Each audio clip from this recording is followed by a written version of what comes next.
আচ্ছা, আমি তোমাদের কাছে চলে এসেছি টুনি মিস।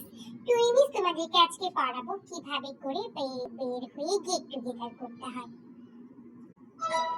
সরি, কিভাবে বাসায় বসে তোমরা মজা করবা, বাসায় বসেই গেট টুগেদার করবা, সেটাই আমি দেখাবো।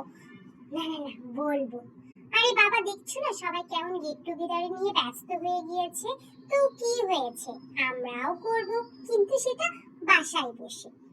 বাসায় বসে আবার কিভাবে গেট টুগেদার করা যায় তোমরা জানবা, দেখবা, শুনবা। আচ্ছা, তোমাদের জন্য আমি একটা ভিডিও আপলোড করব, যেটাতে আমি দেখাবো একটা রেসিপি, যে বাসায় বসে কিভাবে গেট টুগেদার করা যায়। তোমাদের জন্য একটা আপকামিং ভিডিও নিয়ে আসছি আমি। সেটা হচ্ছে DIY get together at home. DIY get together